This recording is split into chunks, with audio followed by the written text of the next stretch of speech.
So guys, जैसा कि हमने पिछले एपिसोड में देखा कि लिटिल फेरी डॉक्टर और बाकी के दोस्तों को जियोयान की काफी फिक्र हो रही थी और वो पील टावर में आ गए थे। एसोसिएशन नेड और एल्डर क्यू लिंग ने उन्हें पूरी बात बताई थी, पर लिटिल फेरी डॉक्टर काफी गुस्सा थी। वो किसी भी कंडीशन में जियोयान को बचाना चाहती थी, पर जियन ने उसे बताया कि जियोयान ठीक है क्योंकि उसके पास मौजूद ड्रैगन सील नष्ट नहीं हुई है। वहीं जियोयान भी उस 3000 बर्निंग फ्लेम से फाइट कर रहा था और उसके अटैक से बचता जा रहा था, जिसमें वो ड्रैगन सील भी उसकी मदद कर रही थी, जिससे उसने अपनी पावर को पूरी तरीके से रिकवर कर लिया था। 3000 बर्निंग फ्लेम कमजोर हो चुका था, जिससे जियोयान उस पर अटैक करने के लिए तैयार था। उसने अपनी हेवनली अर्थ पपेट को बाहर निकाल लिया था। पपेट तेजी से 3000 बर्निंग फ्लेम पर अटैक करने लगा। वो उस पपेट के वार से बच नहीं पा रहा था, जिससे बर्निंग फ्लेम बिस्ट ने अपनी अल्टीमेट मूव को एक्टिवेट कर लिया था।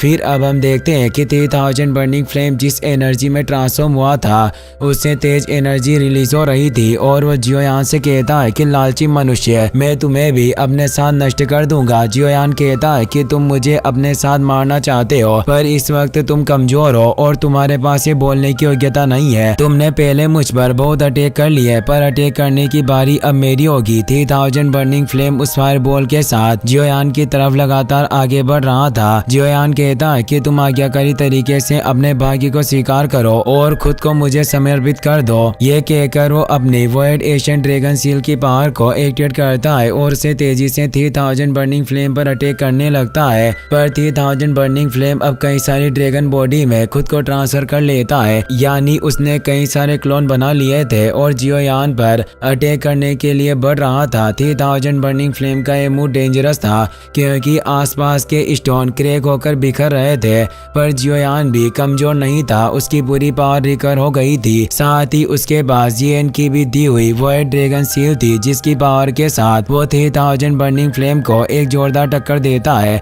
वहाँ एक तेज एक्सप्लोजन होता है, मानो कोई न्यूक्लियर विस्फोट हुआ हो। इससे पूरा स्टार रीजन गूंज उठा था। जियोयान ने देखकर मुस्कुरा रहा था क्योंकि अब जियोयान ने उस 3000 बर्निंग फ्लेम को पकड़ लिया था। 3000 बर्निंग फ्लेम को उसने वॉइड सील के बैरियर में रखा हुआ था, जहाँ से वो भागने की कोशिश करता है, पर वो भाग नहीं सकता था। जियोयान के पास अब उस 3000 बर्निंग फ्लेम का ट्रू एसेंस फ्लेम आ जाती है। जियोयान उसे कहता है कि तुम चिंता मत करो, मैं तुम्हारे हेवनली फ्लेम रैंकिंग की रेपुटेशन को बिल्कुल भी अपमानित नहीं करूंगा और जब भी कोई अवसर होगा तो मैं निश्चित रूप से ड्रैगन आइलैंड पर जाऊंगा। मैं अच्छी तरह से जानता हूँ कि तुम अपने मास्टर से मिलना चाहते हो। मैं तुम्हारी एशियन वॉइड ड्रैगन क्लैन के उन एंसेस्टर को ढूंढने में पूरी तरीके से मदद करूंगा ताकि तुम्हारी इच्छाएं पूरी हो सके। जियोयान अभी फ्लेम स्पेस में आ गया था, जहां वो अब फॉलन हार्ट फ्लेम और ग्रीन लोटस कोर फ्लेम को बाहर निकालता है, जिसके साथ अब वो 3000 बर्निंग फ्लेम को अपने मास्टर याओ लाओ के फ्लेम मंत्र की मदद से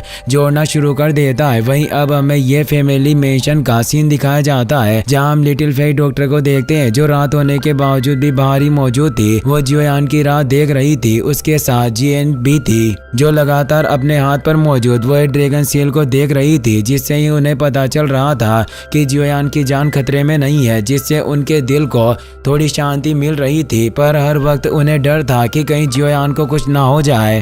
अब हमें स्टार रीजन की एंट्रेंस का सीन दिखाया जाता है, जहां जुआनी, काओयिंग और तियानले अभी भी मौजूद था क्योंकि हर वक्त 3000 बर्निंग फ्लेम के बाहर आने का खतरा बना हुआ था। साथ ही उन्हें भी जियोयान की फिक्र थी, पर वो कुछ नहीं कर सकते थे। जियोयान फ्लेम मंत्र के फॉर्मेशन को एक्टिवेट कर लेता है, जिससे वहां उसके चारों ओर एनर्जी फैलने लगती है और अब जियोयान ने उन तीनों हेवनली फ्लेम को आपस में मर्ज करना शुरू कर दिया था, जिससे वहां बाहर उसकी मेन बॉडी के ऊपर 3000 बर्निंग फ्लेम की बिस्ट बॉडी एक्टिवेट हो जाती है, जिसका कलर अब तीनों हेवनली फ्लेम के मर्ज होने से रेडिश पिंक हो गया था और उस मर्ज हेवनली फ्लेम का ऑरा काफी भयानक लग रहा था क्योंकि ये 3000 बर्निंग फ्लेम 9 नंबर की हेवनली फ्लेम थी और अब जियोयान के मर्ज हेवनली फ्लेम 6 नंबर की हेवनली फ्लेम के बराबर थी। जियोयान भी अपनी आंखें खोल लेता है और कहता है कि जैसा कि एक 9th लेवल की हेवनली फ्लेम से एक्सपेक्ट की जाती है, ये बिल्कुल वैसी है। और अब जियोयान उस फ्लेम को कंट्रोल करने लगता है और उसे अब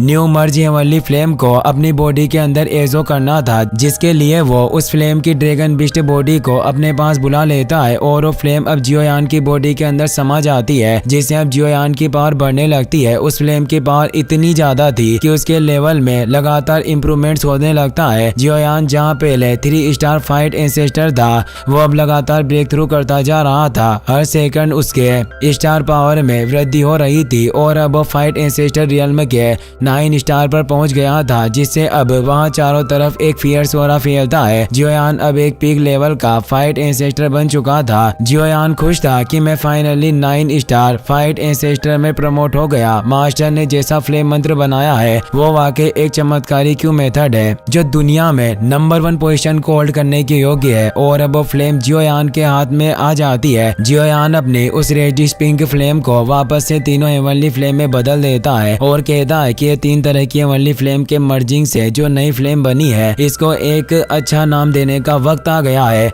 उसने अभी 3000 बर्निंग फ्लेम को दोनों हेवनली फ्लेम के साथ मिलाया और पहले उसने अपनी दोनों मर्ज फ्लेम का नाम ग्लेज्ड लोटस फ्लेम रखा हुआ था, इसीलिए अब वो उसमें 3000 ऐड कर देता है और उसे नई मर्जिंग फ्लेम का नाम वो 3000 लोटस हार्ट फ्लेम रख देता है। जियोयान की हेवनली अर्थ पपेट भी अब उसके पास आ जाता है। जियोयान देखता है कि वो पपेट अब पहले से ज्यादा पावरफुल लग रहा है। वो सोचता है कि इसका डीमन पपेट पहले से काफी ज्यादा स्ट्रॉन्ग हो गया।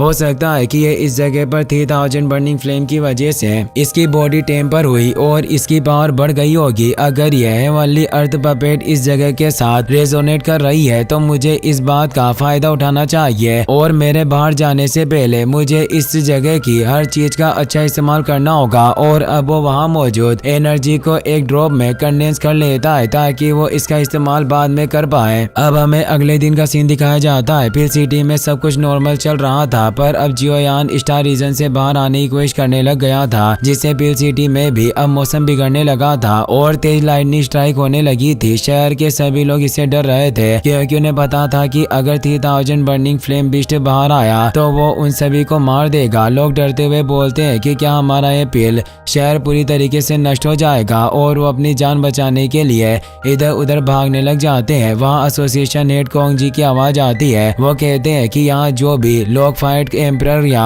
फिर उससे नीचे हैं वो तुरंत इस जगह को खाली कर दें और बाकी के सभी एल्डर होली पिल सिटी को प्रोटेक्ट करने के लिए एक फॉर्मेशन को बनाने के लिए तैयार हो जाओ। इससे ही हम सभी को बचा पाएंगे। तो अब सभी एल्डर तेजी से पिल टावर की तरफ बढ़ने लगते हैं। वहीं उस स्टार रीजन की एंट्रेंस से तेज एनर्जी वेव रिलीज होने लग गई थी, जिसे वो तीनों एसोसिएशन हेड मिलकर भी काफी मुश्किल से संभाल पा रहे थे। कोंग जी वहाँ मौजूद सभी एल्डर से कहते हैं कि हम स्टार रीजन की वजह से पिल टावर और होली पिल सिटी को बर्बाद होने नहीं दे सकते। हम सभी को स्टार रीजन की सेल को पावरफुल करना होगा। एल्डर क्यूलिंग और बाकी सभी एल्डर भी अब अपनी पावर को उस एनर्जी स्फीयर में डालकर सेल को स्ट्रॉन्ग करने लगते हैं। जुआनी बोलती है कि जियोयान अभी भी अंदर है और वो अभी तक बाहर नहीं आया, क्या वो ठीक होगा? अब वहाँ पर लिटिल फेई डॉक्टर जियन और एल्डर तियान वो भी आ गए थे। लिटिल फेई डॉक्टर काफी परेशान थी। वो कहती है कि आखिर स्टार रीजन को क्या हुआ है। कोंग जी उन्हें देखकर परेशान थे। वो कहते हैं कि तुम जल्दी से इस पिल टावर को छोड़ दो और यहाँ से चली जाओ, किसी भी वक्त ये स्टार रीजन नष्ट हो सकता है। लिटिल फेई डॉक्टर ये सुनकर काफी परेशान हो जाती है और बोलती है कि अगर स्टार रीजन नष्ट हो गया तो जियोयान का क्या होगा। पर वो कहती है कि तुम्हें मेरे लिए एक स्पेशल पोर्टल को खोलना होगा ताकि मैं जियोयान को बचाने के लिए अंदर जा पाऊँ। और अब वो तीनों स्टार रीजन की एंट्रेंस के सामने आ जाते हैं। जियन अपनी स्पेशल पावर का इस्तेमाल करने लगती है, जिसमें अब वो और ज्यादा माहिर हो चुकी थी। वो स्टार रीजन में जाने के पोर्टल को ओपन कर देती है। त्यान ले ये देख लेते हैं और कहते हैं कि अगर तुम अंदर गई तो ये आत्महत्या करने की तरह होगा, यहाँ से जल्दी से निकल जाओ। स्टार रीजन के अंदर एनर्जी इतनी इंटेंस है कि तुम उसका सामना नहीं कर पाओगी। जियन कहती है कि तुम किसे मारने वाली बात कर रहे हो, तुम खुद ही होगे जो मरने वाले हो। मैं अपनी सिस्टर लिटिल फेई डॉक्टर के साथ खुद अंदर स्टार रीजन में जाऊंगी और हम जियोयान को बचाकर वापस से बाहर आ पाएंगे। लिटिल फेई डॉक्टर को आइडिया सही लगता है। एल्डर तियान वो कहते हैं कि ये सफर काफी ज्यादा रोमांचक लग रहा है, इसीलिए मैं भी निश्चित रूप से इसमें तुम्हारा साथ देना चाहता हूँ। और वैसे भी मैंने जियोयान से वादा किया था कि मैं 1 साल तक उसको प्रोटेक्ट करूंगा। तभी वहाँ स्टार रीजन की एनर्जी और ज्यादा बढ़ने लगती है, जिसकी एनर्जी से कुछ लोग दूर गिर जाते हैं। कोंग जी गुस्से में कहते हैं कि जल्दी से खड़े हो जाओ, हमारे पास वक्त नहीं है, तो जल्दी से वापस उस एनर्जी सेल को स्ट्रॉन्ग करने की की कोशिश करने लगते हैं, पर अब वहाँ एंट्रेंस पर वॉइड क्रिएट होने लगता है। लिटिल फेक डॉक्टर तियान वो भी इसे देख रहे थे। कोंग जी, जुआनी और तियान ले कहते हैं कि ये बिल्कुल भी अच्छा नहीं हुआ। वो 3000 बर्निंग फ्लेम बीस्ट बाहर आ रहा है, हमें जल्दी से इस जगह को छोड़ना होगा। और उन वॉइड क्रैक से काफी फियर्स एनर्जी रिलीज हो रही थी। लिटिल फेक डॉक्टर को जियोयान की और ज्यादा फिक्र होने लगती है और अब 3000 बर्निंग फ्लेम ड्रैगन उससे वॉइड क्रैक से बाहर निकल आता है और तेजी से रोर करने लगता है, जिससे वो सभी हिल जाते हैं और उनके मन में भय पनप रहा था कि अब आखिर क्या होगा। और लिटिल फेक डॉक्टर भी परेशान थी कि जियोयान के साथ इस 3000 बर्निंग फ्लेम ने क्या किया होगा। इसी के साथ ये एपिसोड यहीं पर खत्म हो जाता है। वीडियो पसंद आया हो तो लाइक कर देना और दोस्तों के साथ शेयर करना।